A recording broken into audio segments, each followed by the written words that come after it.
Hello and welcome to another Yeldy Battle at Moonstone report. You can see it looks a bit different. We're going to do a super quick report today because I wasn't intending to film.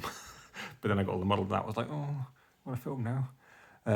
But we are playing a 3-player and we're playing 5-a-side as well. So it would be quite long and we want to have a quick game. But we're also going to film it in the dark. Look how dark it is. Can you make it darker? Can I make it darker? Yeah. Look how dark it's going to be. I have sadly got glow-in-the-dark dice, which you can't see in this light. Even though I turn it off, it doesn't work. Anyway, there we go. See that a little better. So we've got Faeries versus Goblins versus humans. But they're actually all exactly right. Yeah. Got some new models we haven't seen before as well. So I've got Fraya over here, Wasp, Vespa. First time using Vespa. Dianna, obviously it's the Enraged model because I'm now always going to use that. It's much cooler. And Gotchgut. Jack, what have you got? So I have, can you see? A little bit, yeah. See, I've got Grub, Beaky, Boulder, and over this far side, away from the fairies near the humans, I've got Doug and the Goblin Airship. Yeah, first time Goblin Airship because I got him painted up. And I can't see any of Phil's warbands. Okay. Phil's troop, but I said warband then. It's never doing wartime war. Any of Phil's troop, but tell us what you got, Phil, anyway. I've got Flintlock, Quack, Tabby, Sir Hogwash, and Boris. Boris for a bit of a laugh. So there's going to be bunnies everywhere. So we'll just film end of turn and just do a bit of a chat about the turn, I think. Kind of do it more like a chat about the turn rather than just me summarising it. So we won't necessarily be in order. I'm not worried about repeating it in order. We'll just talk about the fun things and it's going to be slightly darker because the idea is that obviously Moonstone happened at night. Okay, so we've rolled off to see who's going first. I'm going first because Phil won the roll off and wanted me to go first. So just to confirm where everyone's going to be. So I'm obviously this side. Phil's oops, I just good start there, Dan. Phil's that side, opposite, and Jack's there. So Jack's got the middle. Just so you can see where we are. Okay. Yeah. So we'll see you at the end of turn 1. End of turn 1. I love 3-player turn 1s because stuff happens in turn 1. So I went first, and Wasp just dug up the Moonstone a little bit that was down here. Right, you can see Wasp just at the bottom of your screen. And what Phil did on your first activation. Quack went, didn't he? And gave. He boosted up Foresight Flintlock. Yeah. And moved to safety. Yeah. Jack went Leroy Jenkins and charged Doug straight into Hogwash. And he was in range. What do you expect? Right? Yeah, he was in range. So he thought, sod it. Charged in, did a charge to get in. Did no damage to Hogwash on that charge and took 5 wounds in return. Mm-hmm. Attacked him again and they both did low guards. Yeah. So he stood there for a little bit. My turn, Fraya picked up the Moonstone and moved over to where she's now stood. Phil's turn, Hogwash finished off Doug. Yes. Easily, Quite easily, and then moved and did, and he did an utter swine as well. It was great to see an utter swine go off. He utter swined the airship and took away Pea Shooter, which was just hilarious, really. This is what Moonstone's all about. It's about having fun, collecting Moonstones and pissing off your opponents. Being an utter swine, it really felt like you were. You then went with, I think you went with the airship and just moved it over to where it's now sat. You can just see it top of the screen. Yeah, or Boulder. Boulder might have gone and you had a bad turn. Yeah. Boulder tried to do 2 stone songs and got nothing on both of them. Yeah. As you can see, the rest of my activation was just moving my models this way. So Vespa, hard to see if I'm trying to do this because the lights come there. The Vespa is now moved up to there. I've actually moved this direction as opposed towards the Goblin because there's not much over there. You can see my shadow's pointing kind of in the right way, that way. So I haven't done much actually apart from move over. The rest of Jack's turn was just moving up really. You can't really see him that well, but here, I'm shading on the light now. Right there is Grub. He did a wormhole, dug up a Moonstone for 2. Beaky you can't see is behind here. You can actually see a bit of Phil's. You can see Tabby is there, the little red mark. You can just make out Flintlock. Boris is next to him, and behind is Quack, and Hogwash is just in between those 2 trees. The only other thing, the exciting thing really that happened was Flintlock did a take aim, fired at Vespa, got a green 3 and took 5 wounds off Vespa, which was really nasty. But I basically moved Vespa there because he could have got a clear shot on Fraya, and we actually would have had potentially would have had, I think, 3 cards, and could have one-shotted Fraya. And actually, if you'd got those cards, you would have one-shotted Fraya. So that would have been tragic. So I kind of need Fraya more. So really, I would say Phil is in the lead. He's taken out a Goblin. But Phil's in a better position, I think. Phil's in a better position, I think. He's taken out a Goblin right near his lines. Hasn't got much in the way of threats for next turn, unless you go first, in which case the airship could do something. He probably can't really get to anything though. It can do very little to Hogwash. Yeah, but it can float right over and shoot a Quack. Ignores all terrain. You can just float wherever you want.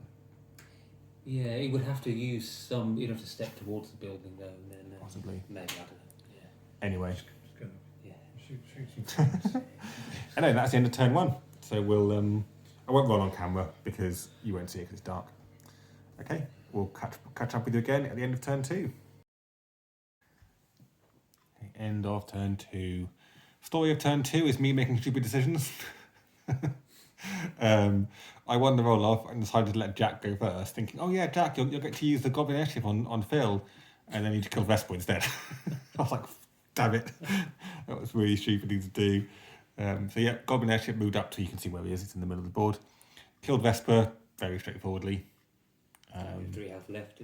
3 health left. Yeah, it was stupid thing to do. I should have gone first and healed Vespa. And then I went with Dianna and did another stupid thing and came this way around the building. I should have gone that way around the building to be in the middle of the board rather than over here somewhere. Took Boulder's energy off him and did, I think, 2 wounds to Boulder. Yep. Because I also stupidly went that way and therefore my 2 main targets both take less damage, so that was retarded. Anyway, and then Phil was shuffling things around at the back, weren't you? Hogwash picked up the Moonstone. Tabby was moving energy around. Tabby then moved round to here. As you can see, she's now gone. I'll get to that. And you did Foresight on Boris. Healed up a couple of bits with Quack as well. I think Quack healed himself. Yeah. Meanwhile, Jack was kind of shuffling people around. Beaky picked up the Moonstone and shuffled over. Boulder just sat there because he couldn't do much. Can you point at Boulder, Jack? Because otherwise I should cover the light. Grub, you can see the top of Grub's hat just behind him. So Grub dug up both those Moonstones, one, and has gone back touching that piece of obstacle terrain, ready for a wormhole, I'm expecting. And then last activations of the turn was Wasp moved up. You can see he's here, and he managed to kill Tabby in 2 rounds of combat. So that made me feel better. And then Phil summoned another bunny, and you can see both those bunnies there right next to Wasp, and he's moved them over there. Flintlock did take a shot on Wasp, but he didn't get any greens. And that is turn 2. So we've got 1 Moonstone each, and we've lost 1 model each. Yeah. So it's fairly even, although I still think that I'm in the worst position because I'm nowhere near any Moonstones, and they're being guarded by rabbits or patrol trolls. But we're having fun, that's the main thing. Yeah. Okay, we'll come back at the end of turn 3. Okay, turn 3 was an eventful one. Wasp... No, you went first. You went. I went first. I went with Dianna. Yeah, she drained all the energy from the airship and then murdered it. And then you went and did Boris, I think. He went quite early. Yeah, you did Boris. Boris's turn? Boris, yeah. He just ran up to there. Ran up to around about here. A bunny picked up a Moonstone and did some more steps and things. Jack, you went with Beaky and ran away. No, he went Boulder and picked up the 2 Moonstones. Yeah. He was sat on 2 Moonstones, you picked up those 2. The ones that Grub had put down to 1 each. Yeah. I went with Wasp and murdered Boris, which meant there's now a Boris at all, and obviously the bunnies died dropping their Moonstones. You went with Beaky and ran away.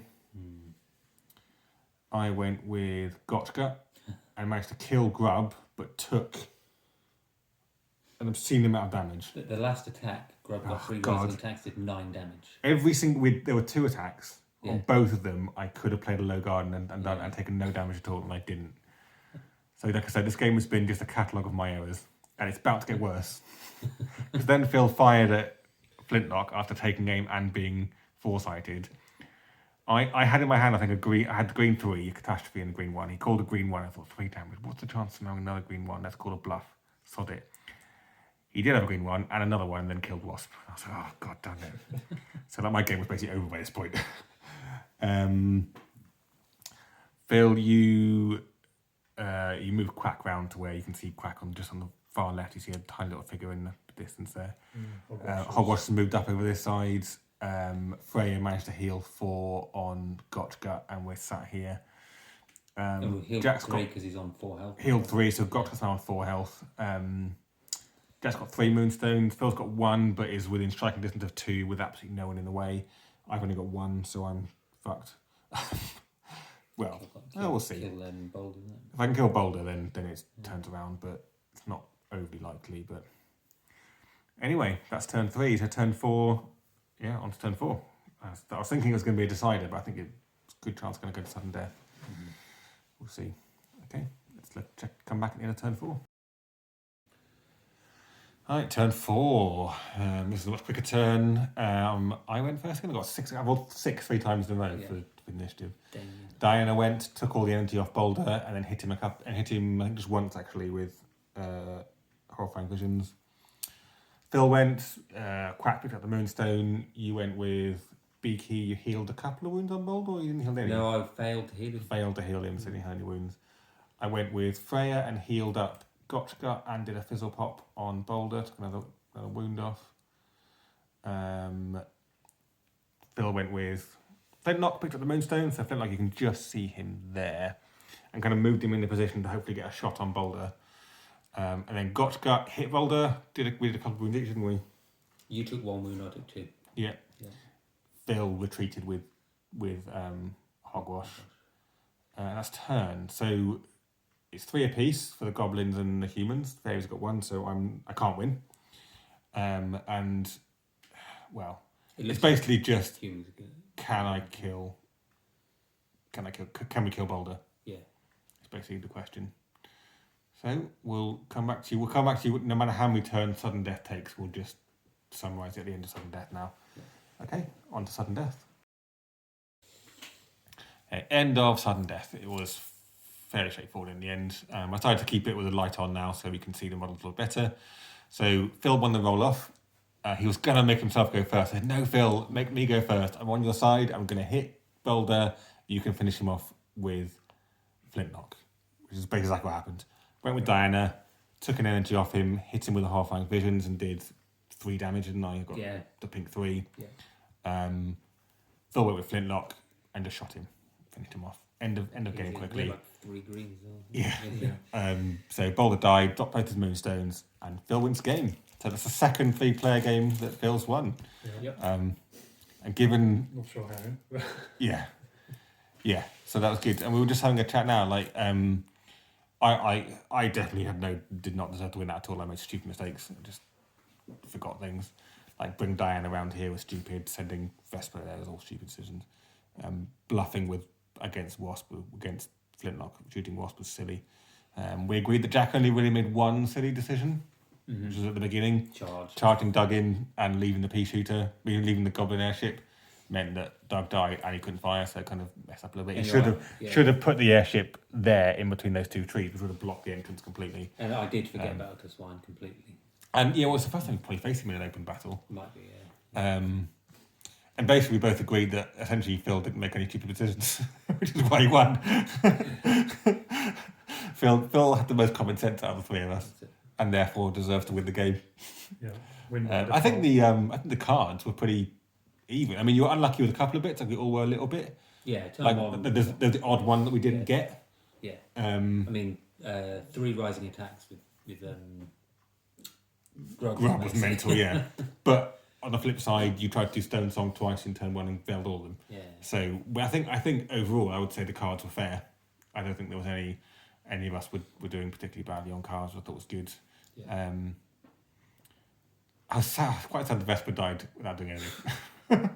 At least the airship managed to do something.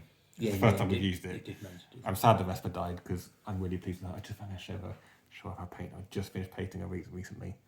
She's got cool paint. She's not focusing. Anyway, it's got a Just cool new paint scheme. blurry paint. New blurry paint, yeah. A lot of fun. Love the 3-player. Yeah. Again, really, it's really- so I think- mental with I 3-player. think it's the first time I've been in the middle, and also the fact that not only was I in the middle, but all these moonstones were right there in the middle. There was nothing like off the side from me. Yeah. So I was like, okay, well I'm in the middle, and I've got to go to the middle, so then I'll be in between everyone. Oh, God Yeah. damn it. Yeah. I mean, potentially the best thing to do would have been to put all your models going into the middle Yeah. and just crowd it out the middle, pick them all up. You'd have had 3 then, and then you could spread models out. Then I've just got to get that one more. Yeah. Because you probably could have picked up all 3 of them with Boulder. Yeah. And then he just sit in the middle and you just defend him with everyone else and just shoot outwards. Mm-hmm. Bug spray. Yeah. So Because usually, I was always going to go around and get these two. yeah, and you were 'Cause- quite blocked off. Which would have, by the time I got round, yeah. would have been too Because late. usually, if you've got 3, you win in a 3-player. You don't actually need 4 like you do in a 2-player. Yeah. But yeah, that was bloody good fun. Yes, Good it to was, get another yeah. Moonstone in. Yeah. We'll leave it there because it's supposed to be a short report. It's probably going to be about 15 minutes, which is pretty good. Oh, cool. I hope you enjoyed that. I know it's not the same as how we normally do it, but it still took us 4 hours to play. So if we'd recorded it normally, we'd have been here even later. So we needed to make it shorter. Okay. Thanks a lot for watching. See you next time. Ciao.